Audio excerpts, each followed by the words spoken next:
Assalamualaikum warahmatullahi wabarakatuh.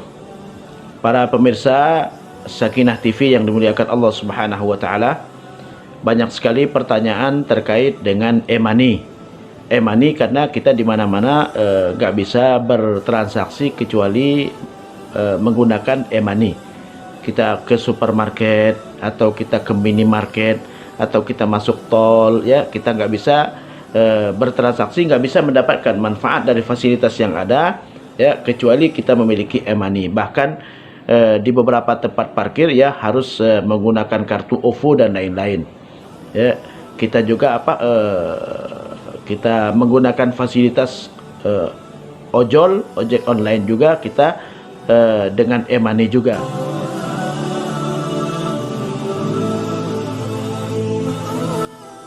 Penggunaan e-money adalah bagian daripada muamalat. Kalau terkait dengan muamalat, hukum asalnya adalah boleh sampai ada dalil yang melarang.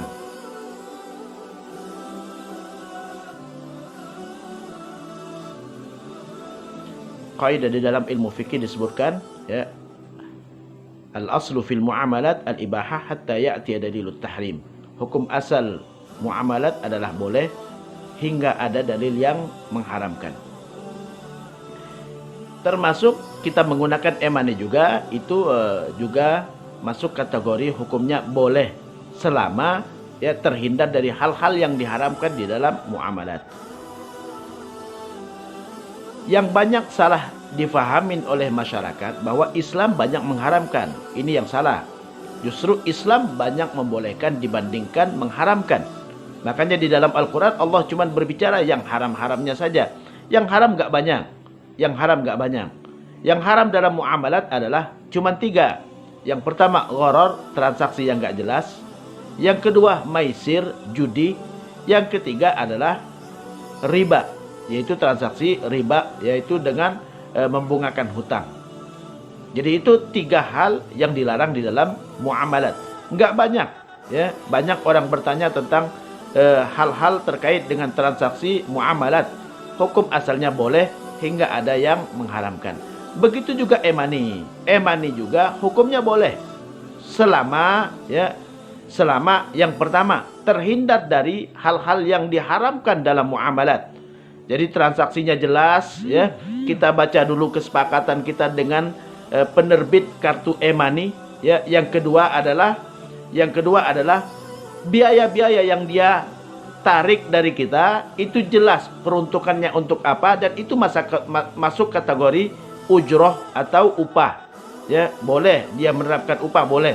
Ya, setiap transaksi dipotong sekian ribu, sama juga dengan kita menggunakan ATM, kita membayar dengan ATM, bayar tagihan listrik dengan ATM, tetap ada potongan juga. Itu namanya upah. Upah dibolehkan selama jelas upahnya. Jelas upahnya. Yang ketiga adalah di saat kartu e-money hilang, maka kita masih tetap bisa menarik uangnya. Nah ini kalau sebagian e-money di mana kartu e-money hilang, kita nggak bisa tarik lagi uangnya, langsung hilang begitu saja. Ini yang tidak dibolehkan. Kenapa? Mudarat. Ya, kita memiliki uang orang lain tanpa hak sama sekali. Karena dia menitipkan uangnya di kita, harusnya kita kembalikan walaupun kartunya hilang. Jadi itu hal-hal terkait dengan syarat e-money. Jadi e-money dibolehkan dengan syarat yang pertama, terhindar dari transaksi yang dilarang di dalam muamalat, yaitu nggak ada gharornya, ya, artinya transaksinya jelas antara penerbit kartu e-money dan juga antara pemegang kartu e-money, ya, jelas transaksinya.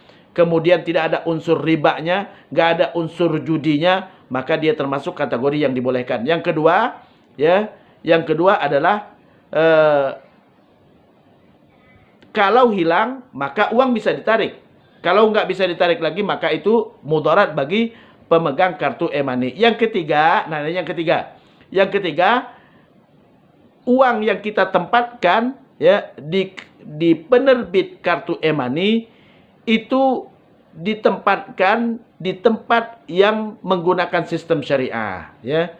Jadi kenapa? Karena kalau kita tempatkan uang, kita masukkan uang di kartu e-money kita, itu uangnya diputarkan kemana?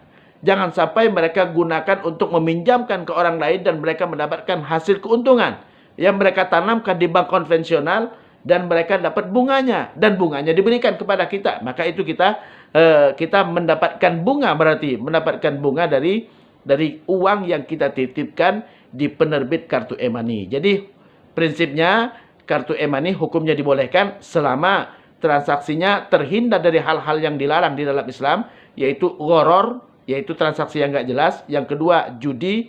Yang ketiga adalah riba, nggak ada unsur ribanya. Yang kedua uang, ya, uang bisa ditarik kembali walaupun kartunya hilang. Karena kalau tidak bisa ditarik kembali maka itu mudarat bagi pemegang kartu e-money. Nah, tidak dibolehkan, ya, karena nggak ada dasarnya kita mengambil harta orang lain, ya, sementara dia sudah nitipkan kepada kita wajib kembalikan kepada dia walaupun kartunya hilang, ya, walaupun kartunya hilang, ya, cuman dengan apa, dia membuktikan bahwa dia memang pemilik kartu yang hilang tersebut. Yang ketiga, ya, uang yang kita tempatkan, yang kita masukkan ke kartu e-money tersebut ditempatkan di, ya, lembaga keuangan syariah. Supaya apa? Supaya jangan diputarkan untuk hal-hal yang tidak sesuai syariah. Kalau ditempatkan di bank konvensional, maka berpotensi uang kita tadi dibungakan dan kita mendapatkan hasil dari bunganya. Itu syarat e-money, ya.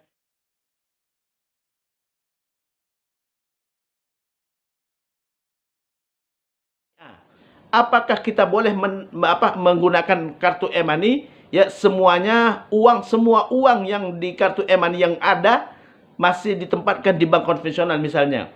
Maka dibolehkan, ya, dibolehkan selama belum ada satu bank syariah pun yang menerbitkan kartu e-money. Maka kita boleh, ya, menggunakan kartu e-money walaupun diterbitkan oleh bank konvensional, ya, bank konvensional, ya, tapi dengan syarat uang yang kita taruh di kartu e-money tersebut jangan berlebih-lebihan, ya, karena kita hanya untuk memenuhi kebutuhan kita.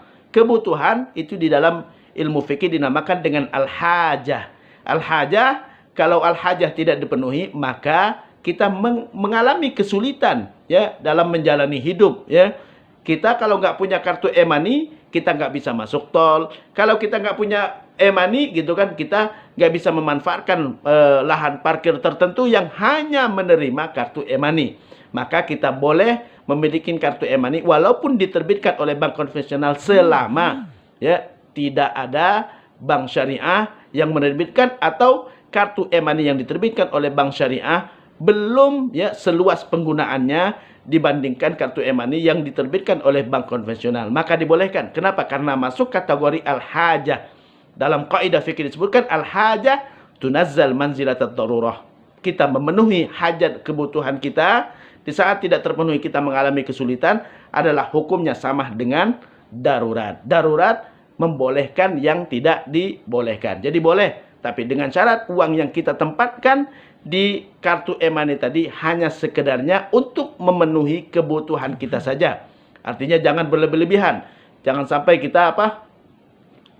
kita tempatkan, ya, dengan dana yang besar, jangan, ya, karena akan diputarkan dengan sistem yang tidak sesuai syariah. Jadi itu terkait dengan e-money. Jadi kesimpulannya e-money dibolehkan jika termenuhi syarat yang sudah saya sebutkan tadi, ya, tidak ada hal-hal yang dilarang dalam muamalat, ya, seperti gharar, riba, judi, ya. Yang kedua adalah kalau kartunya hilang bisa ditarik kembali.